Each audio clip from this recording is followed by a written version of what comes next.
Welcome to Barnstorming with Jason Ringenberg, episode 2. This episode is going to be done in my office, in my music room. And this part of my office is probably my favorite part of it. I have some cool old instruments here and some family heirlooms and whatnot. This lamp, for example, was my grandmother's, Miss Ida Emerson's. This painting of St. Teresa was my Aunt Mary's, my great Aunt Mary's. It's from around 1910 or so, something like that. This photo here is of Company A, the 349th Infantry, United States Army. My Uncle Henry Van Comberg is in that photo. Uncle Henry, it was my great uncle, and he served in World War I in Flanders, as a matter of fact. Now, all my great uncles served in the Great War, World War I, because on that side of the family, they were first-generation immigrants from Belgium, from Flanders. So they took the World War I very, very personally, and they all volunteered to go over and serve in Flanders. My Uncle Henry, my great-uncle, Henry Van Comberg, among them. Now, speaking of France and Flanders and Europe, this episode is going to be about a period of time in my life where I was spending a lot of time in Europe, and that's around 2002, 3, 4, and 5. Specifically, this episode is about something that happened to me in 2003. During this time, it was an unusual experience to be an American in Europe. There was a lot of anti-American feeling going on there. And, you know, an American could get in an argument with a European in those days simply by the way they looked or the way they talked. You know, even if they agreed on politics, it was a pretty intense time to be visiting Europe. Myself, I had a lot of good experiences during those times. In fact, Europe 2000, 2005 or 6 was driving my career, you know, before the Farmer Jason world took off. I was doing way more business there than anywhere else in the world in terms of record sales and press and live shows attendance. So I was playing there a lot, like 6 to 8 months every year in Europe. Now, one time in 2003, let me tell you this story. I was playing in Glasgow, Scotland, and it's one of my favorite towns to play in the whole world. And I was going to the show. I'd done my sound check, went back to the hotel, and I was going to the show at showtime, and it was a short walk, so I was walking to the venue. Now, I wasn't dressed in my stage gear, although this would have been a shirt I probably wore during that time. This was a shirt I wore a lot during those days. It was made by Jen Rivas from Alt Stitch, who made this shirt for me. Anyway, I wasn't wearing this shirt. It was in my bag. And, you know, my cowboy boots were in my little handbag and my stage jeans and whatnot, along with my merchandise. In the other hand, I, of course, had my guitar. I was, however, wearing my cowboy hat, right? The cowboy hat was the one thing that I couldn't really stick and crumple up in my bag, so I was wearing that. Now, I was walking down the sidewalk, and I was coming up on this little sort of bar kind of place, and there apparently was some sort of big, what Europeans call football match. Us Americans would call that soccer, but they would normally call it football in the United Kingdom. And they were all watching this football match and apparently having a great time. You could hear them yelling and hollering and, you know, the beer glasses clinking, and they were having a great time. I was just minding my own business, walking down the sidewalk. And I came up, you know, near the club, near the little bar. And there was, you know, sort of the party was sort of spilling out into the sidewalk. I was just kind of making my way through the crowd. And then all of a sudden, sort of 4 or 5 very burly, very drunk Scottish, you know, football fans sort of stood right in front of me and wouldn't let me pass. And the sort of biggest, toughest looking one came sort of close to me, and all of a sudden, out of the blue, he knocked off my cowboy hat. Just knocked it off really violently. He didn't like pick it up and gently lay it down. He knocked it off my head, right? And then, in sort of he was doing sort of an imitation American Southern accent, and he yelled out really loud, almost everybody could hear it, and he yelled out, "Hey cowboy, let's dance!" and got right in my face. So wow, there wasn't a lot of good ways this could turn out.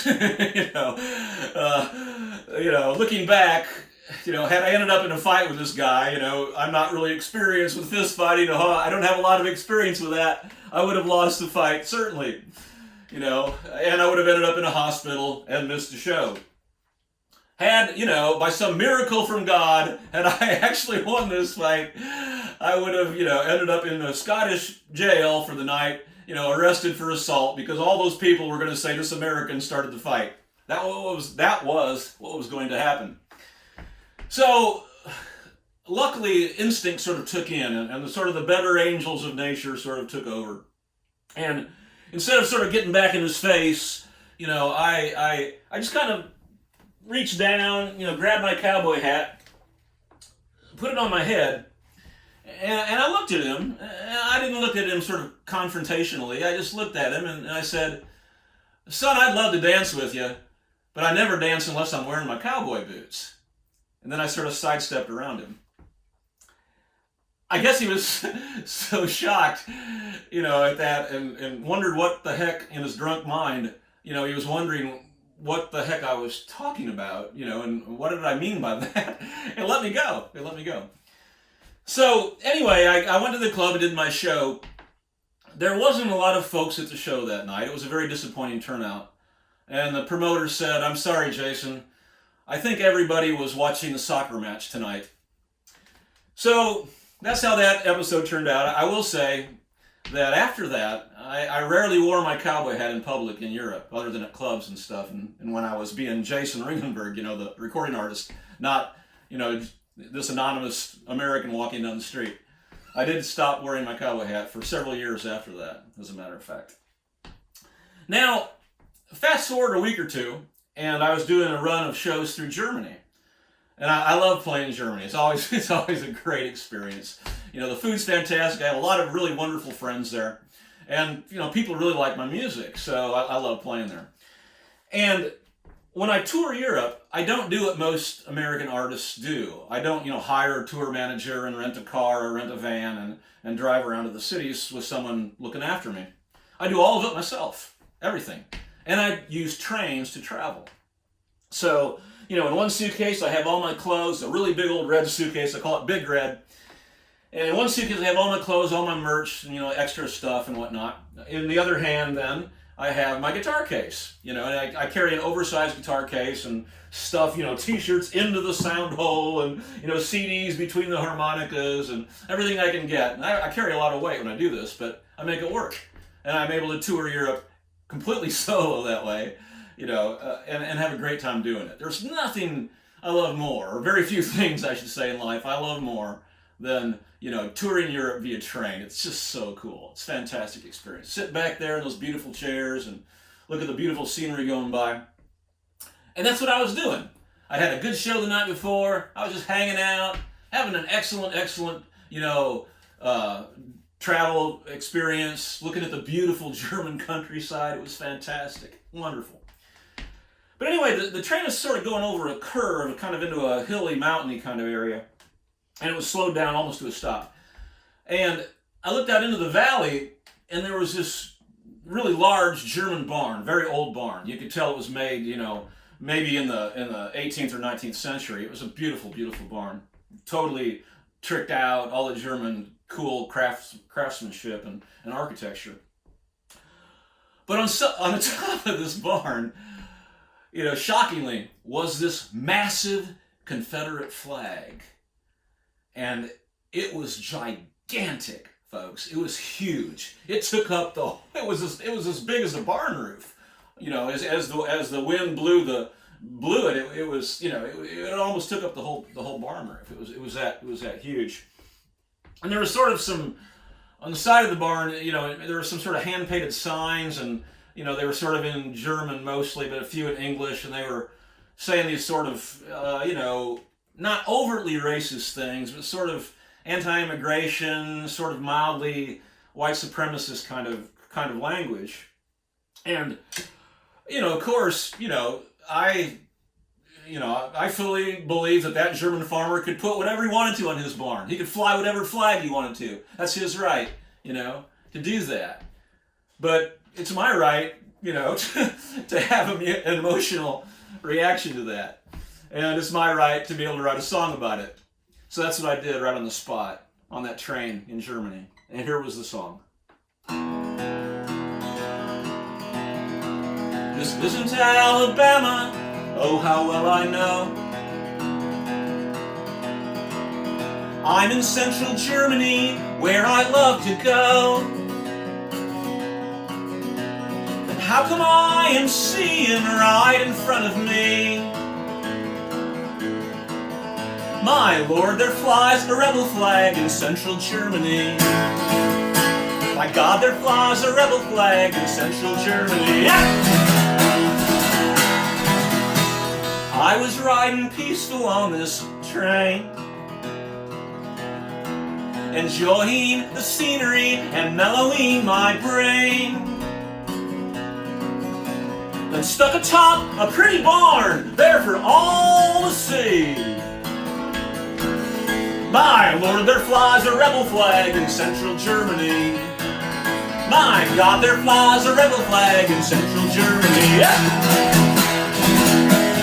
Well, I sat down in my seat and I searched for a disguise. I say, I am Canadian with averted eyes. Am I being paranoid? Do they think it's me? Do they think I hung that flag in central Germany? So now I bet you're listening in righteous merry bliss. You're thinking, how will Jason write his way out of this? Well, I reckon I can tell you that Robert E. Lee would not have wished to see his flag in central Germany. I wish I'd never seen that flag in central Germany. Hell, I don't even want to see that flag in Tennessee. Turn it up.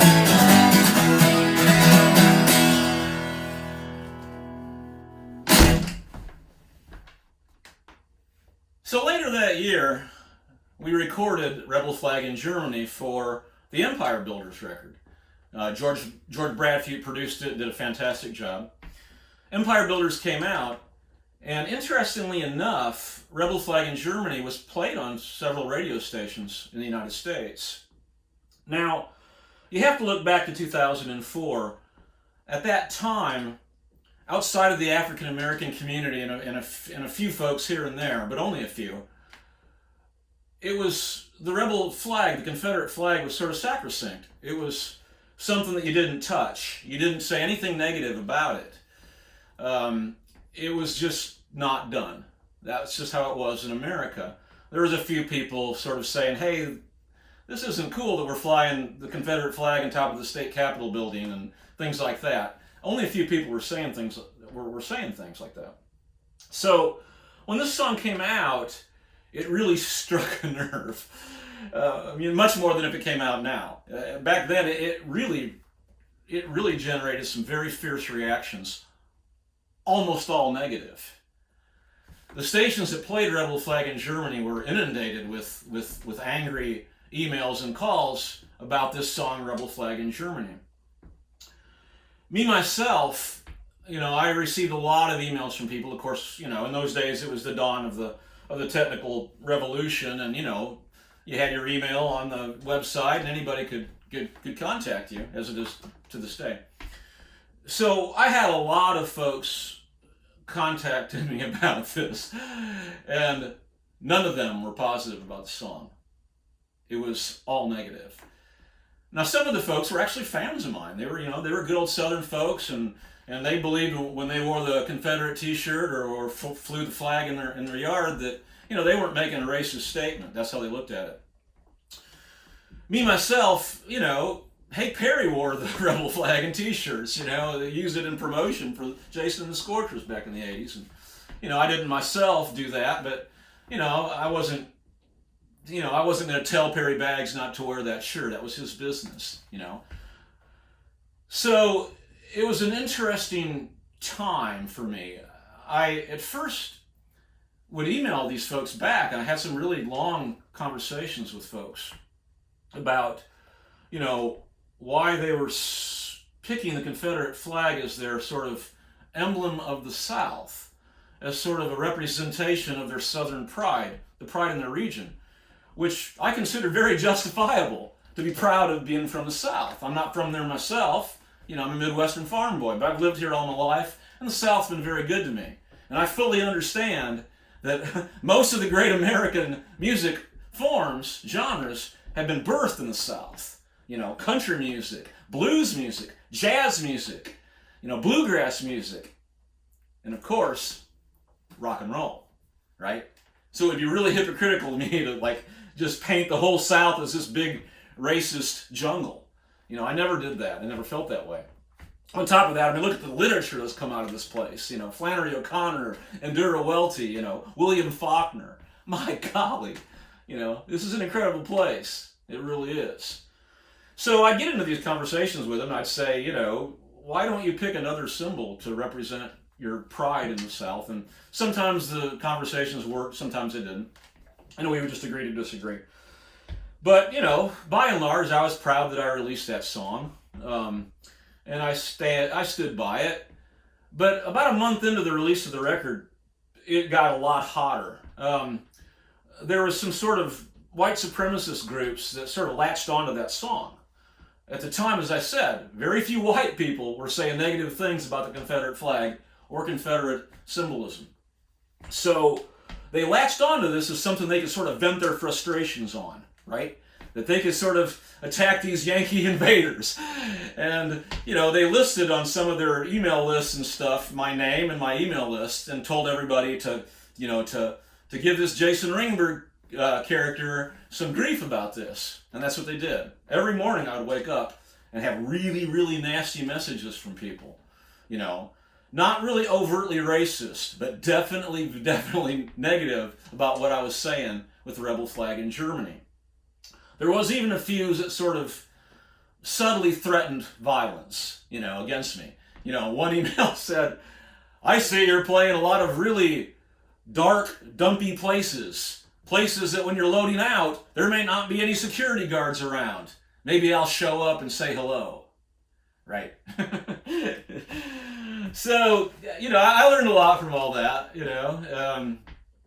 I suppose if I had to sum it up in one sentence, I would say, that I would say, first, I'm delighted for all the changes that are happening right now, and I'm really happy to see these changes happening.